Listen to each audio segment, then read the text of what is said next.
This is Everyday Wellness, a podcast dedicated to helping you achieve your health and wellness goals and provide practical strategies that you can use in your real life. And now, here is your host, nurse practitioner Cynthia Thurlow. I am really excited today to have Dr. Gabrielle Lyon. She's from Washington University, fellowship-trained physician in Nutritional Science and Geriatrics, and is a board-certified family medicine osteopathic manipulation. She completed her undergraduate degree in human nutrition, vitamin, and mineral metabolism at the University of Illinois. Dr. Lyon works closely with the special ops military and has a private practice in New York City. In addition, her practice services the leaders, innovators, mavericks, executives in their respective fields. She brings unparalleled results to her patients with personalized advanced nutritional interventions, metabolic and genetic testing, and behavioral action implementation. She leverages evidence-based medicine with emerging cutting-edge science to restore metabolism, balance hormones, and optimize body composition with the goal of a lifetime of vitality. I'm so excited to have you with us this morning. Yeah, I'm so happy to be here. And I should mention, she also is a rock star mom that has a little one at home. Yeah. And in medical school. So with social distancing, things have gotten interesting. How are you all kind of managing with all these new restrictions on what we can do? It's really interesting. As you know, and Cynthia, we've met before and kind of had this conversation, but my husband was a Navy SEAL, just recently retired.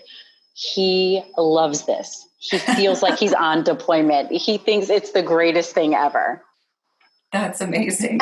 And it's also, the mindset for so many of us. It's like we have to kind of pivot and reframe. And it's like, okay, this is the new normal. And how do we exist in this space? And, I think my children, I have a 12-year-old and a 14-year-old, and the only extrovert in our home is the one who struggled the most. Now he's kind of found his way, but it has definitely been the most downtime that they've ever had in their entire lives, and myself included. I mean, I'm used to flying all over and traveling, and that's all on hold right now. Yeah, it's going to be very interesting to see how reintegration goes, because those people that are more introverted now have the space to actually be introverted, as opposed to the introvert who is extroverted for their job or for some other reason, So then that reintegration is going to be interesting.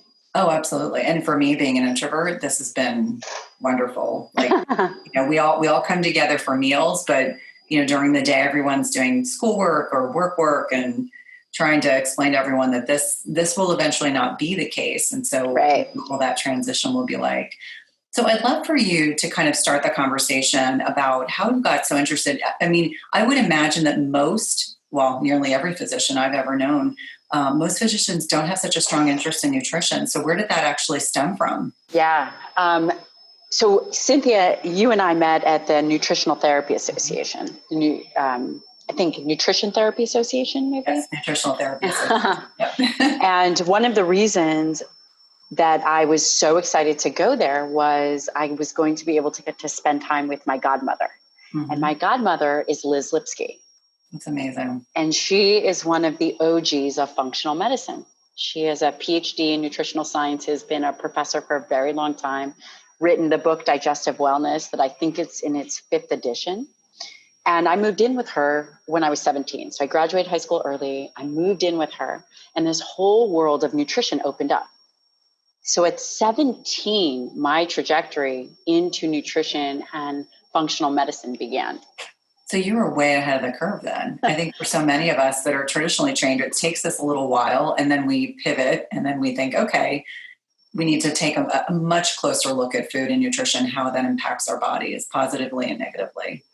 I definitely believe there are pros and cons of doing it both ways. So for example, having been indoctrinated from a very young age, going through traditional medicine, I did 2 residencies and a fellowship, which is a long time. The challenge was I had all this other knowledge that was deeply steeped in belief and seeing improvement, having to then fit that model into a traditional medical system. And that was very challenging. I would say some of my most challenging moments were watching and being a part of traditional medicine. How did you weather that? I mean, did you have to subjugate your true interests, or how did that process kind of evolve for you? That's a very interesting question. It was incredibly difficult. I did a fellowship in geriatrics. Part of the deal was 50% of my fellowship was nutritional sciences at one of the best institutions in the world, top 3 out of Sam Klein's lab, who is one of the most respected physicians, researchers in his field of nutritional sciences. The deal was, right, there's always a deal, that I got the opportunity to do that. However, I also had to do geriatrics as part of my fellowship, which was taking care of people at the end of life, doing a lot of death bedsides, sitting next to people as they're passing over to whatever the transition is next. I mean, it was very difficult. How I weathered that storm, I did a lot of meditation, and I really had to be extremely aware of my nervous system. Luckily, I never had to put something to the side because I was doing that combined fellowship. But man, it was tough, very tough. What an incredible opportunity, though. I mean, you're seeing 2 entirely different sides of a coin, if you will. And I think, too, I spent 16 years working in cardiology, and so much of the work that we were doing was really just managing symptoms. Managing symptoms until someone got sick enough and then their body transitioned over, as you mentioned. And finding that a lot of the modalities that we were using were making people, maybe they were improving symptoms, but they hastened, morbidity and mortality. Right. And that was hard to process. For sure. And I would say to this day, it's still difficult. However, it really puts a bit of a pressure on the message. Muscle-centric medicine is everything. Optimizing your metabolism is everything. And I come from a perspective of seeing end of life.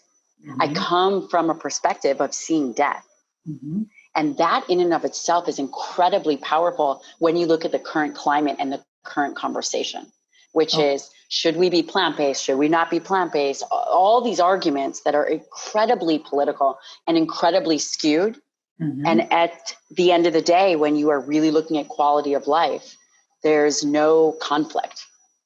And that's what the message really evolved for me, is really being able to advocate for people who cannot advocate for themselves because of being confused, or I heard we should just be vegan and vegetarian, and that eating meat is bad for the planet and eating meat is bad for our body. And that couldn't be further from the truth. And I've seen this firsthand, and I've studied it under world-leading experts. So that's truly what I want to be able to offer your people, is a really good perspective of truth and how there are simple things that they can do to protect themselves as they age. And I think there's so much confusion. I think there's so much, I want to believe that some people are well-meaning, but a lot of people have an agenda that they're trying to push. And so, there was a book I was reading, it's Nutrition in Crisis, and it was talking about a lot of the faulty research that's kind of propagated within the media. And I do think, I hear it from women and men every day. They're just so confused. They're like, I don't know what to, the game changer. Totally agree. I've got a whole different discussion going for months. Now we've pivoted and we're talking about COVID, but I think that you're right, that there is good research that's out there. It's just, it's the facilitation of how is it getting to the masses? What agenda is being pushed? Right. And it's not. So the good research is very difficult to, people are not trained.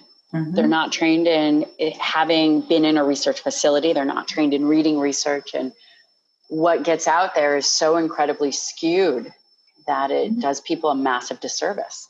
And it's whatever is a soundbite, whatever is a tangential, like, oh, that's a good soundbite, so we're going to jump on that. And then, you have, thousands of people who then follow that.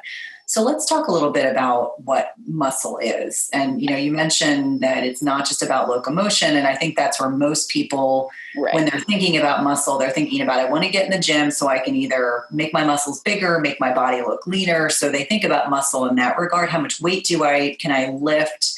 But let's talk about muscle as being its own organ. Yeah, it's probably my favorite topic. Muscle So I practice something called muscle-centric medicine. And I coined this term based on my 17 years of experience of education. And what it is the foundation is muscle is the largest organ in the body. And it truly is the organ of longevity. Just as there is a cardiologist for the heart and an endocrinologist for the thyroid, muscle is our largest organ. And when you contract it, it secretes things called myokines, which go throughout the body and have different effects. For example, there's BDNF for the brain. There's myokines that affect bone. There's myokines that affect systemic inflammation.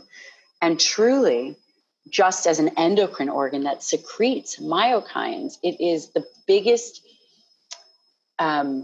protector of your physical well-being.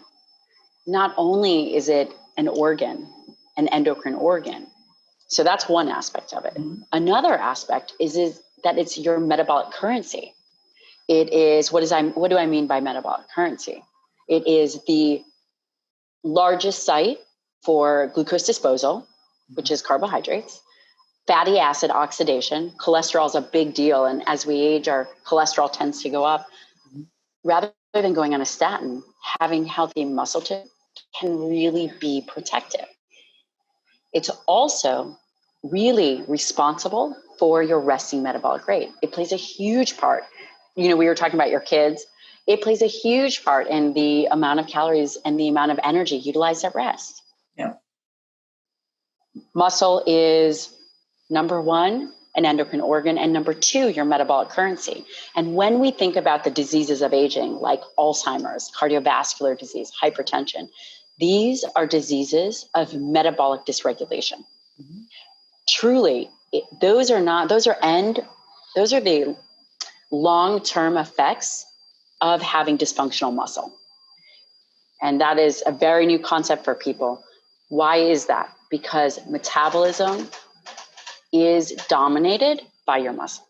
So we don't become fat, right? So it's not that getting fat is the first thing, or getting overweight or putting on body fat is the first thing. The first part of that process is having dysfunctional muscle. So not being able to utilize what you're eating. And then once that happens, it spills over into your blood. It's really about being over fat. It's not about being over fat. It's about being under muscled.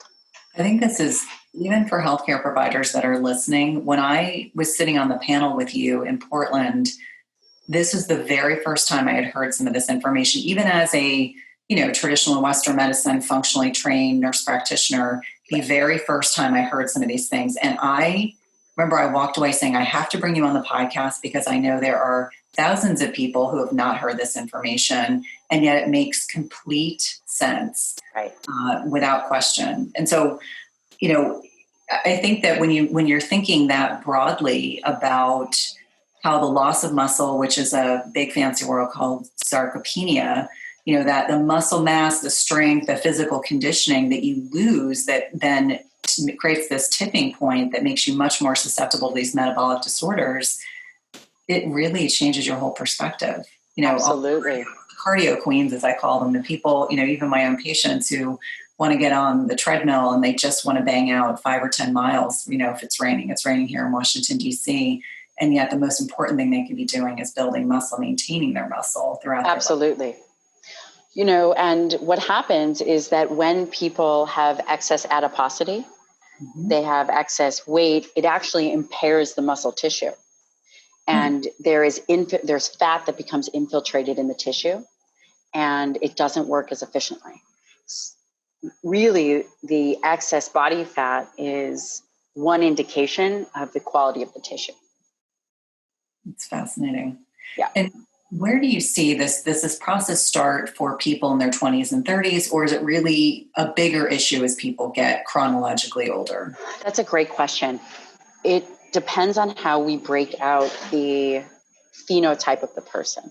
If you're thinking young and healthy and fit, like your kids, then this is going to be something that would be much later on in life.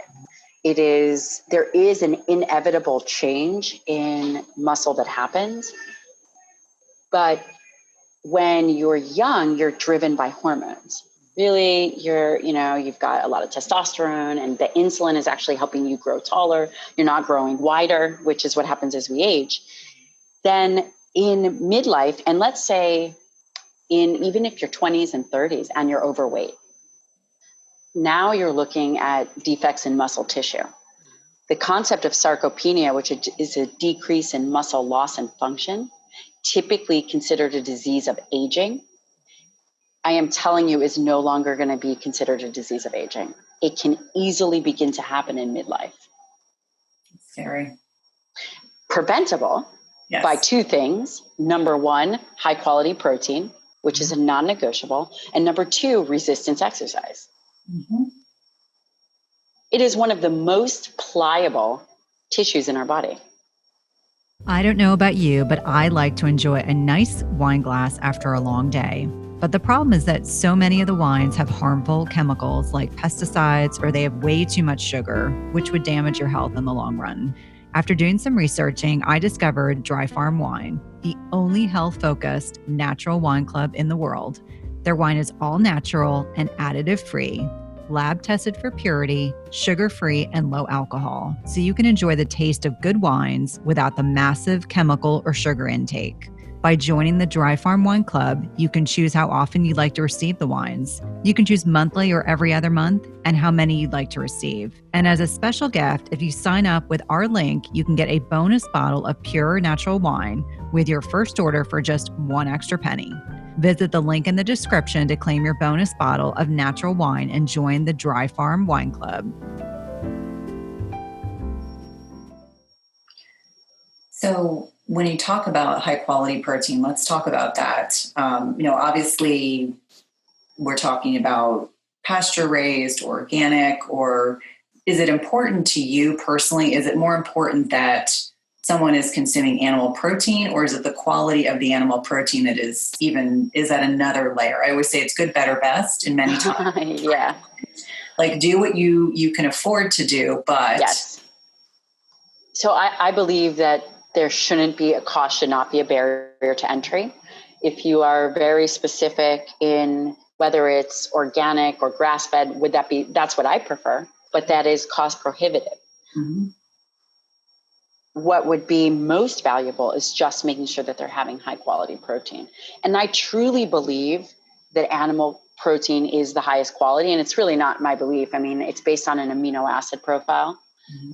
And as it relates to that, it doesn't necessarily just have to be red meat. You're talking about eggs, you're talking about fish, whey protein. These are all high quality forms of protein that is really based on amino acid and an amino acid profile. Can you be vegan and vegetarian and still get high quality protein? Well, you can still get protein, but the quality is going to be different. And when that happens, you're going to need to add and augment with branched chain amino acids. And then, of course, bioavailable iron, zinc, B12. The micronutrients are also going to be really important. Now, are you finding that people are becoming more receptive? I mean, I know that there's all these names of different nutritional paradigms. There's carnivore, there's vegan, there's low carb, there's keto, etc. Do you find that you kind of gravitate towards one over the other? Personally, I mean, I know we are both meat eaters, so I know that you're not going to, align with some of the other more plant-based diets. But just out of curiosity, do you find that? I would consider myself optimal protein, which I don't think is a diet paradigm yet, but it will be. It's really protein forward. And That's my message. Do we need carbohydrates? Carbohydrates, the body can generate all the carbohydrates it needs. There is obligatory carbohydrate use, which is what the body requires. That being said, for every 100 grams of protein that you eat, your body generates 60 grams of glucose. I believe that individuals who are training quite intensely could, if they wanted to, add carbohydrates in their diet, but I am not in the school of thought believing that carbohydrates are necessary. It is truly what you can stick with. Mm-hmm. And if your metabolism can manage it. I find that the carbohydrate piece, on social media is a sticky point for so many people, because there are people that will say, if I don't get X number of carbs in my diet, they get the keto flu. They feel achy. They've got these cravings. They're exhausted. They've got a headache. And I believe they're really experiencing what they're stating they're experiencing. But if you think about what you just said, that for every 100 gram of protein that you consume, your body, the gluconeogenesis, will actually create carbohydrates. It will spin some of those ideas on their heads. Do you think it's a comfort that people have found carbohydrates to be something that's comforting, and therefore that's where some of that stems from? It is so emotional for people. Food and eating is just incredibly emotional, which is, I find, very strange. It's almost up there with religion and politics, truly. And it's something we do every day, and it's what nourishes us. Do I believe that why do I think that it is emotional for people? I think there is a big food addiction, and people utilize food for comfort, and they cannot tell the difference between hedonic eating and eating for hunger. Hedonic eating being that drive other than food deficit, whether it's emotional or stress or pleasure. And individuals hedonically eat versus eating because they're hungry. Mm-hmm. And that's truly what I believe ends up happening as it relates to carbohydrates. No, and I think I can 100% agree with you. Food is fuel or food is comfort. And that differentiator for many people is the slippery slope. For a lot of people that were conditioned, they came home from school and their mom gave them a cookie because they had a good day, or maybe they had a stressful day, or, people dive into a bowl of pasta because they're stressed and, they're trying in some way to boost their serotonin levels just temporarily. And it takes everything off right then. And then they're back to, they spike their insulin. And so it just kind of creates this very slippery slope. Absolutely. And as a macronutrient, carbohydrates are not that important.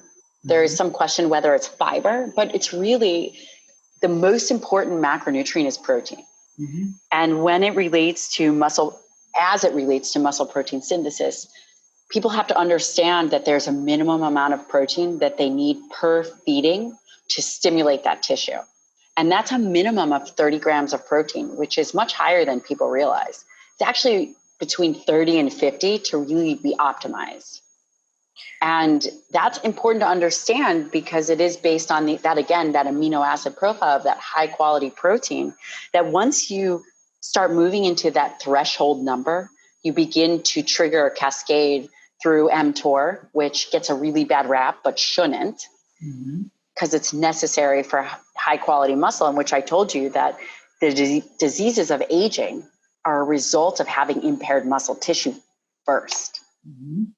And that's really important to understand. Then you can build in carbohydrates, however an individual would like. I definitely wouldn't recommend going over 40 grams of carbohydrates per meal, because then you begin to push your insulin. Anything less than 40 grams pretty much can manage, between 30 and 40 grams. There is individuality. Anything over that, you're then moving into a increased insulin response and subsequent hypoglycemia. Now, you mentioned something really important. How many of us are not getting enough protein? Because 30 to 50 grams is quite a bit, probably more than what most people are consuming. And I know per meal, not even per day. Yeah, per meal. Yeah. But most people are probably not getting that in a meal. And so I know from the time that I met you, since then I've made a conscientious effort every single time I sit down. And you are definitely, protein is so satiating that when you have 6 eggs, or you have a good portion of beef or pork or whatever, chicken, whatever it is that you're having, you are very satiated. There is not a lot of room to have 40 grams of carbohydrates. I agree. And if you're setting up your macros that way, you will be very satiated. There'll be no more room for more food. You will be completely full. And you protect your metabolism by protecting your muscle. It is very difficult to overeat protein. Mm-hmm. There are studies overeating protein, and those individuals don't actually put on weight. That protein as a macronutrient is highly thermogenic and very difficult to store as fat. There are many reasons why we should be protein focused. Now, do you practice fasting, or are you okay? I do. Fasting is really interesting. I think that there's a lot of benefit as it relates to fasting. And interestingly, there's a lot of good data out there. Mm-hmm. For fasting, one of the most beneficial aspects that I have seen in clinical practice is that it really takes the obsession of food away for people. You are able to restrict calories and allow for bowel rest. So you're not constantly eating, not thinking about it. And I have seen some amazing results from people simply implementing fasting, because there's a capacity that allows it to retrain your circadian rhythm. And the circadian rhythm, while you do have this superchiasmatic nucleus, there are clock genes within the body that are regulated by food. That is the second biggest stimulus. And that in and of itself is fascinating and something that can easily be exploited for health. Absolutely. And I do find I even have patients that don't want to change what they're eating, but just by restricting the amount of time with which they eat, they'll lose weight. And, I always say everyone comes to fasting because they're curious about losing weight, but they'll stay for all the other benefits, a lot of them, the cognitive ones for sure. Yes. You know who I don't recommend for fasting? I don't recommend if you're trying to get pregnant or if you're older. If you are over, and it's interesting, my dad is over the age of 65 and he fasts. I don't think that it's an ideal strategy for aging tissue because, again, when we're moving into that sarcopenic phase of life, the most important thing that you can protect is muscle, right? So we know that, for example, cachexia, which is significant weight loss. It's 5% within 12 months, but really we've all seen someone who's cachexic. And that is really significant muscle wasting, which typically happens quickly. It's what you see with HIV and cancer. 1/3 of cancer patients actually die from the wasting rather than the cancer itself. Wow. And, that's just an example of how important that tissue is. It's because they cannot maintain their amino acid reservoir. They cannot maintain their ability to heal, their ability to maintain really a lot of these metabolic functions. I mean, it's interesting because last year I had a septic appendix, and without diving down a rabbit hole, I was in the hospital for 13 days. I almost died and I lost 15 pounds. And when you're not a big person, I remember when I came home, I looked at my legs, and I'm a pretty lean person. And I kept saying, it's like my arms and my legs, you couldn't distinguish from the two of them. And they actually sent me home because they didn't want to do surgery till I got stronger. And much to the point that when you lose a tremendous amount of weight in a very short period of time, your body really does struggle to be able to kind of maintain and optimize. So I can imagine if someone were going through chemotherapy, and perhaps, multiple surgeries, that would not put them in an optimal environment to be able to thrive. But let's pivot a little bit. I'd love for you to talk about the RDA protein guidelines, which, are not nearly where they should be. Yeah. The RDA is the recommended dietary allowance, and that's at 0.8 grams per kilogram. And that was interesting. That is the minimum to prevent disease. And that is based on nitrogen studies, which are really out of favor now and not believed to be the gold standard. And they came up with those numbers during, the time when we needed soldiers, and it was based on, I think it was 1940. And I don't remember exactly, but anyway, it was based on this extrapolation data. And what they determined was this was the amount of protein needed for a soldier to maintain his health for war. The bare minimum, all they were going to feed. And it is so insufficient for optimization. And now newer studies have come out, for example, the PRODAGE study, and this is a study on aging, and they determined, and this was a group of experts, determined that the recommended dietary allowance needs to be about double that. Wow. At least, just to maintain an older adult's health.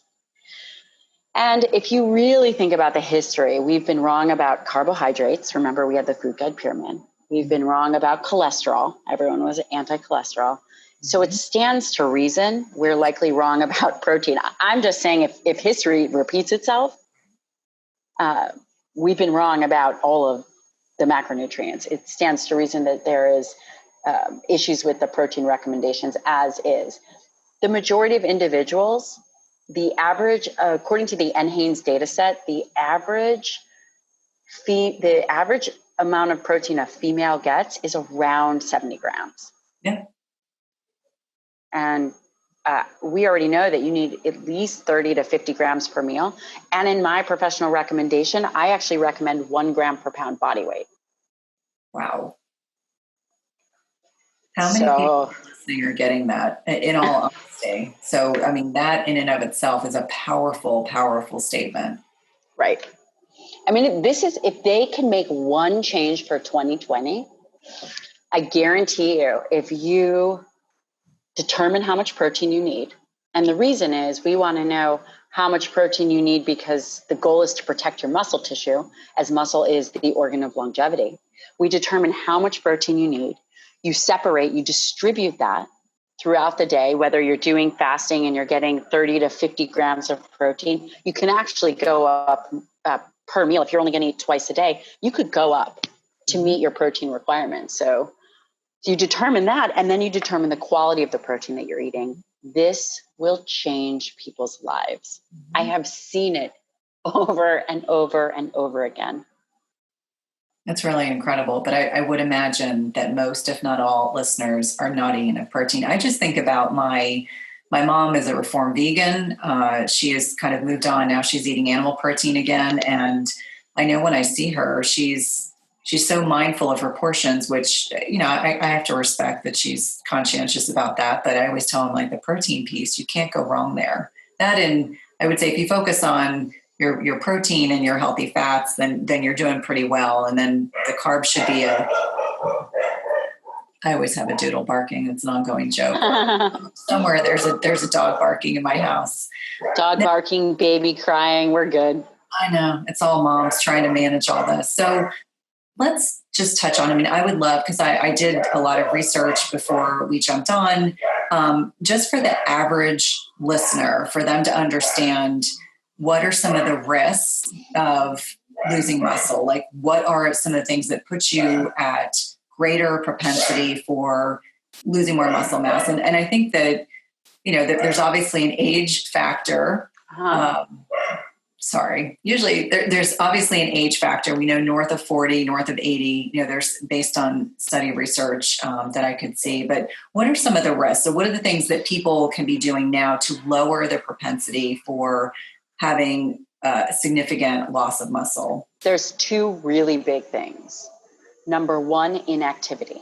Mm-hmm. Bed rest and inactivity is a massive contributor to muscle loss. So let's say an individual gets sick and they're in bed or on bed rest for even 2 weeks. Mm-hmm. You will start to see substantial muscle loss.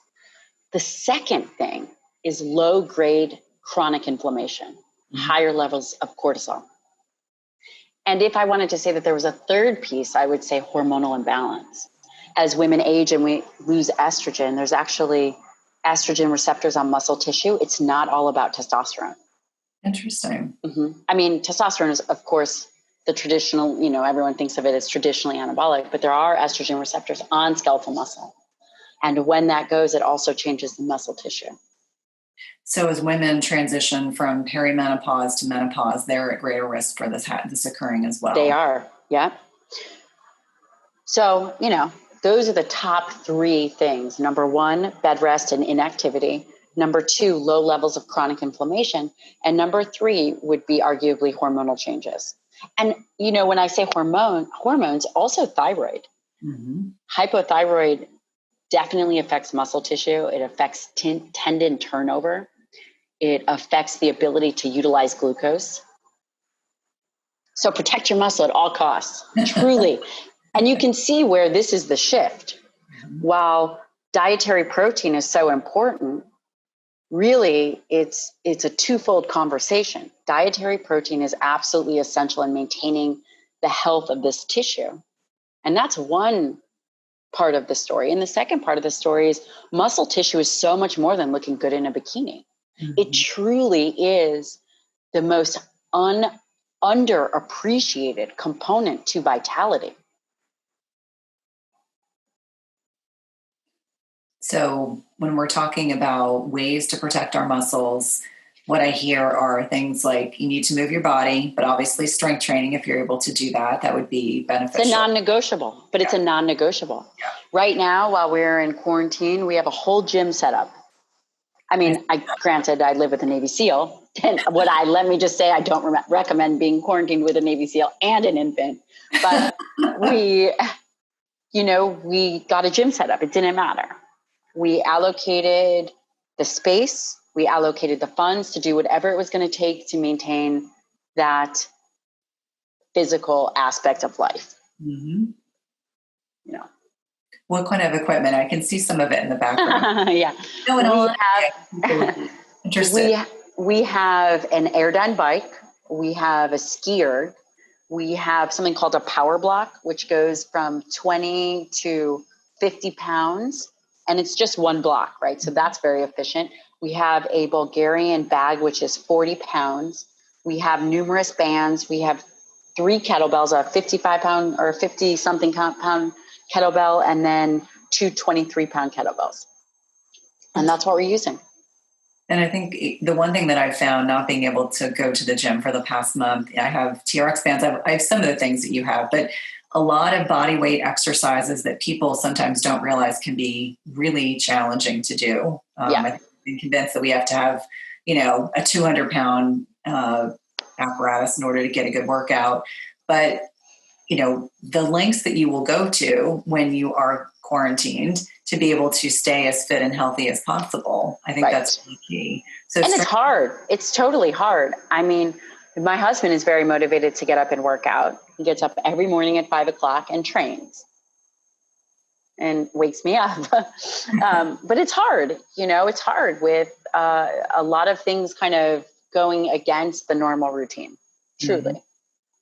Absolutely. So strength training is obviously one, taking care of putting your meals together properly. And I would imagine, during social distancing, you probably have a well-stocked refrigerator and freezer. We do, for sure. We have a lot of frozen beef. One of the companies who I love and I have no financial interest or investment or connection with is called Certified Piedmontese. Okay. And they're amazing. And if your listeners want, I have a code that they gave me, and it's for 25% off. And the code is GLion. And again, I have no financial connection with that. I just really wanted to be able to offer it to my patients. And then we use a company called Daily Dose, and they are organic and very well portioned out. And that way we're able to eat healthy without, we have an infant at home, and my husband is in full-time medical school. So got a very busy house. Finding a way rather than finding an excuse. Mm-hmm. We always find a way. That's great.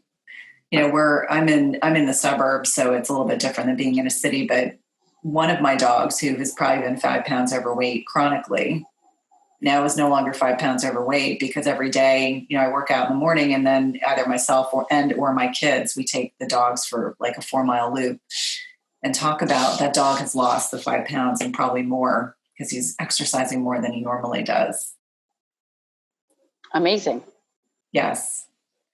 Well, I always love for our guests to leave our listeners with 2 top tips of how they can help support health and wellness. And I know we've focused a lot on muscle, but I think that everything that you've talked about in this podcast will really be incredibly beneficial. But if you have 2 additional tips you'd like to share. Number 1, make sure that your plate is anchored in protein. That is your non-negotiable macronutrient. If you do that right, you will regain freedom from overfeeding, overeating, binge eating, metabolic abnormalities as it relates to being overweight. So number 1, make sure that you get enough protein and really determine what that is. You have to track, because you cannot change what you don't track, period, right? And number 2 is really getting with someone and getting a good resistance exercise program and not waiting. If you wait till when you feel like you're ready, you will never be ready. Mm-hmm. It's really about jumping off first and then feeling ready, or you might never feel ready, but truly just doing it. Because if you can do those things, anchor your plate in protein, get someone to train, do resistance training if you don't already do that, you really can change the trajectory of your aging. And that, who doesn't want that? Yeah, absolutely. Thank you so much. I know that you've had quite a bit on your plate the last few weeks, but we're carving out time to connect with our listeners today. Yeah, I'm so happy. Thank you. Thank you so much for having me. And definitely, if you can let our listeners know how to find you when they listen to the podcast. Yes. I'm very active on Instagram at Dr. Gabrielle Lyon, and they can find me on my website, drgabriellelyon.com. I have a bi-weekly newsletter where I put really interesting research, things that I'm reading, books, things that I believe will bring value to people. And I have a course coming out soon. Oh, and by the way, they can also find me on Facebook and Twitter under the same name. Awesome. Well, I will definitely be signing up. I look forward to getting your emails. Yes. And I have a free protocol, actually, that if they go and they download that on my website, it's the Line protocol. It's the first edition. The second one is actually going to be coming out shortly. Awesome. Thank you so much. Thanks for listening to Everyday Wellness. If you loved this episode, please leave us a rating and review, subscribe, and remember, tell a friend. And if you want to connect with us online, visit the link in the show notes.